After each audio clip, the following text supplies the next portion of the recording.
Make the bad man stop. Oh, you know this bad man will never stop. This is Tim. This is New York Giants Straight Talk, powered by Online Big Blue LLC. It's day 2 of the New York Giants Detroit Lions joint practice. Did Daniel Jones rebound? Was there an implosion in the universe known as the Daniel Jones continuum? Oh, there's just so much going on. I laugh because you want to talk about this stuff, because you really do. You want to talk about this stuff. You want to have fun with it. But everything is just so reaching a point where it's a boiling point. You're either in two camps. People are saying you're either in the Daniel Jones haters or the Daniel Jones lovers, and that's just it. I saw the stupidest post on Twitter, and I don't remember who did it. But it was the Giant. It was a tug of war between two Giants factions. One of the factions is the Daniel Jones haters, and the other faction is the Daniel Jones truthers. And I replied to the post and said, it's interesting that you write it this way, because this is kind of what's wrong with a certain segment of the fan base. Both sides. It shouldn't be the Daniel Jones haters and the Daniel Jones truthers. It should be the Daniel Jones, apologists or lovers or whatever you want to call it, and the Daniel Jones haters. Because both of them think they're truthers.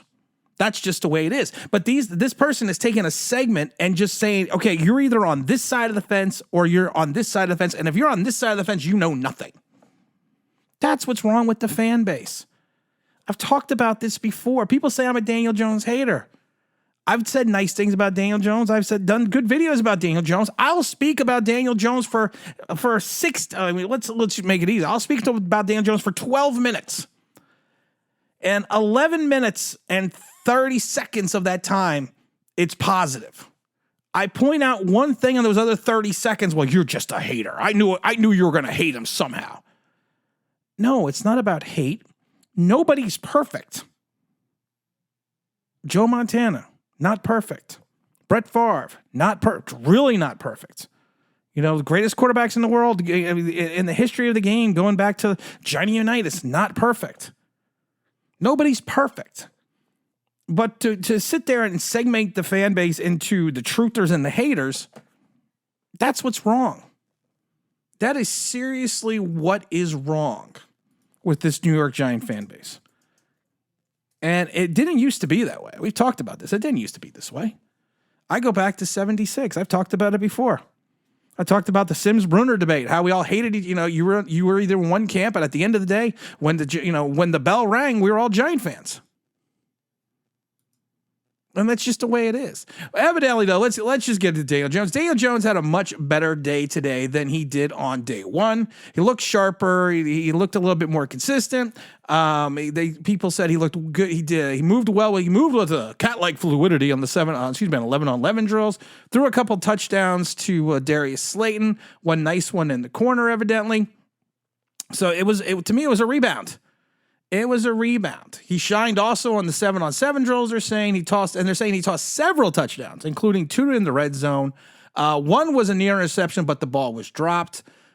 I also spoke to some people that were there as well, and they did say that Daniel Jones did miss sometimes, missed wide open guys, and not missing them by throwing, missing them by recognizing the play, and he threw a couple people short. He threw short to a couple people. And these are people that were at this event. So, at this camp. So, it is what it is. He had a better day. And then the one catch in the end zone was actually a juggling catch in the air by Slayton. That was in the back left-hand corner of the end zone. So, was he as hard as he was on day 1? No, he had a better day. You want to know why? Because it's training camp. You're going to have your ups. You're going to have your downs. I've always said this before. When I am sitting there and being the voice of reason, we got problems. We got issues. But it is what it is. It's good that he had a better day, because I think that calms down the some of the talk on both sides. Well, no, on the other side, I definitely think it probably amps up the talk. Say, we told you so. We told you. Daniel Jones fans, enthusiasts, have been waiting to say I told you so for 5 years. And I love that about them. They are so blindly loyal to a quarterback that going into year 5, we're still not sure what this quarterback is. This reminds me of a quarterback situation from the 80s. You go back to the 80s and even the early 90s. A lot of times, first-round picks, quarterbacks especially, didn't play for like 3 years.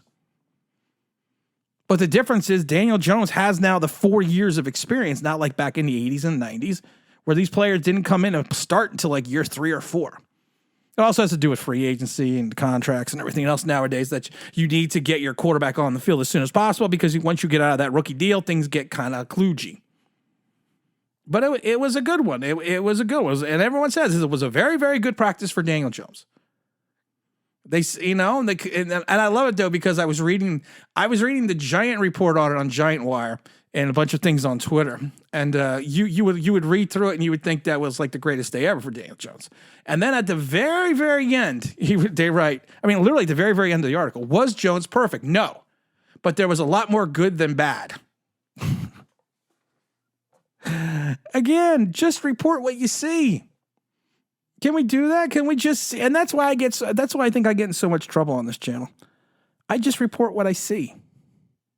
I don't even report it. I just give my opinion on what I see. Someone's playing well, I give them credit. Someone's not playing well, I point out, what potentially could be causing them not to play well. I don't know anything. I don't know anything special. I'm not a savant. I've been around the sports. I've been around the league. I've played. So I'm only just using my personal experiences. But then you read some of the people from Detroit, you get a little bit more of a different perspective of, what Daniel Jones did. And that's, of course, because of the fact that they're trying to pump up the Detroit defense. I understand that. You're always going to get varying opinions from either side of the ball. And in this case, it would be either from the Lions or from the Giants. But the fact that Daniel Jones had a better day, that's good. That's what you want to hear. But for the fact that you have some fans that are just, you had the fans that when he was perfect in the versus the all shorts team in training camp at MetLife, this is what we want. This is what we knew he could be. This is what he, this is what it is. Look how fluid he is. Let's just look how awesome he is. Then he has a bad day, and these people come out and say, well, it doesn't matter. It doesn't matter if he had a bad day. This doesn't count. Well, I had to hear for 8 days, 10 days how wonderful he was and how this counted. And then one bad day, then nothing else counts. Sometimes you just sit there and you want to bang your head. You really do. When did we get so fickled? I sit there and I'm not going to say I find your lack of faith disturbing. That people that have a lack of faith for Daniel Jones should be called, haters. It's their opinion. And I think that people that are enthusiasts shouldn't be, shouldn't have their own title. Because at the end of the day, we're all the same fan base. I just hope that Daniel Jones continues to progress. I've said this before. If you don't have Saquon Barkley in this backfield, I don't think Daniel Jones is going to be as good as he can be. And we don't know how good he can be yet, because if you go through last year statistically, he was, outside of his rushing stats, he was pretty much below average. And if you take the league average of yards, attempts, yards in the air, time in the air, those types of stats, he's like 31st and 32nd out of starting quarterbacks.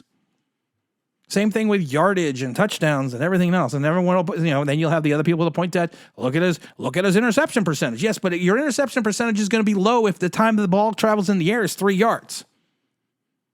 It's one half dozen another. You want to see Daniel Jones have a bounce back day. You want to see Daniel Jones well, because if Daniel Jones doesn't play well, it's going to be a long season, and it's even going to be a longer year next year, because you're probably going to have to end up and try to draft a quarterback in 2024 because you cannot keep working with a failed experiment. Because you can't go into year 6 still wondering what your quarterback is going to be. And that's the way you need to look at this. That's the way you need to look at it as a fan base. What is King Kong? King Kong ain't got nothing on me. That's, of course, for Malibu's Most Wanted. I'm just playing around with the soundboard because I got like 50 new sound effects that I have to go and I have to plug into the board. But I'm just trying to figure out which all these are because I got no idea. But it's a good thing Daniel Jones had a good day. It's a better day for half the fan base. It's a worse day for another segment of the fan base. And at the end of the day, I've said this a million times before, and I've said it over and over again. We're all Giant fans. That's what we are. Well, I'll be heading out to. I usually don't go to Fan Fest, but I'm going to go out to Fan Fest. Taking the family. Season ticket holder, so I'm going to get to go out and watch the movie on the field. So that's going to be a lot of fun. I actually have already started talking to a bunch of people about just meeting up with some people, saying hello on the field. So if you're a season ticket holder, you're going to be on the field, just DM me here on Twitter. We try to get a little location together so all can just kind of get together and, see everyone in person. It's great when you meet people in person. It is truly a great thing when you meet people in person. I love it because of the fact that it's just because a lot of these times you see these people on your online, they respond to you. You do see their faces sometimes on the live streams, but I bet so many awesome people who follow the channel and who have supported the channel, and it's just a hell of a lot of fun. So hopefully we get to see a lot of people out there. And again, this is Tim. This is New York Giants Straight Talk. Don't forget to like, don't forget to subscribe, don't forget to ring that bell. You want to know why? Love you, awesome.